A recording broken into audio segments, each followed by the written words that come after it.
है, मैं हमेशा ध्यान रखना, बस एक बात ध्यान रखना, पर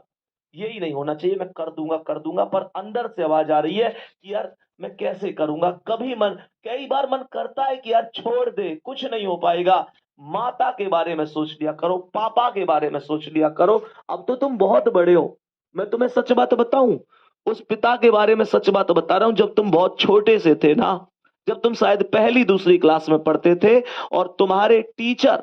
तुम्हारे अध्यापक पापा को कभी मिल भी जाते होंगे ना रास्ते में, और तुम्हारे टीचर मजाक में भी, सीरियस नहीं कह रहा मैं, अगर वो मजाक में भी इस बात को तुम्हारे पिता से कह देते होंगे कि तुम्हारा बेटा बहुत होनहार बेटा है, तुम्हारी बेटी बहुत होनहार है, तो प्यारे बच्चे वो पिता उस बात को हकीकत समझता हुआ तुरंत भागता हुआ तुम्हारी मम्मी के पास जाके बोलता होगा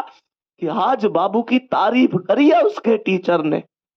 आज बाबू की तारीफ करी है, तो चिंता मत करियो, हमारे बुरे दिन ढल जाएंगे। वो भूल जाता है कि उसकी जो एड़ी फटी हुई है उनका दर्द क्या है, वो भूल जाता है कि उसने उसने कितने लोगों से कर्ज ले रखा है, वो भूल जाता है कि बैंक का लोन भी बकाया बचा हुआ है, वो भूल जाता है सारे दुख, सारे दर्द, सारी पीड़ा। और प्यारे बच्चे बस इसी विश्वास के साथ जीता आया है कि एक दिन तुम बड़े होगे, तुम्हारी उम्र 18 साल होगी, तुम भर्ती देखोगे और सिलेक्शन लेकर कहोगे पापा अब बुरे दिन ज्यादा दिन के नहीं है, मैं तुम्हारे साथ हूं और इन बुरे दिनों को अच्छे दिनों में मैं बदलवाऊंगा पापा, मैं कंधे से कंधा लगा के तुम्हारे साथ मेहनत करवाऊंगा, तुम्हें अब मेहनत की जरूरत नहीं है, तुम्हारे बुढ़ापे की लाठी अब मजबूत हो चुकी है, तुम चिंता मत करो, तुम आराम से बैठो,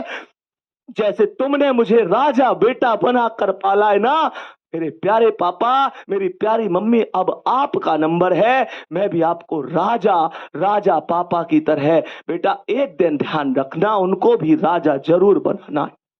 प्यारे बच्चे, ये मेहनत का विश्वास आपके अंदर से संकल्प की वो चिंगारी लेकर आना चाहिए। प्यारे गुड्डा ध्यान रखना, वर्दी मिलेगी, इस बार सपने पूरे होंगे।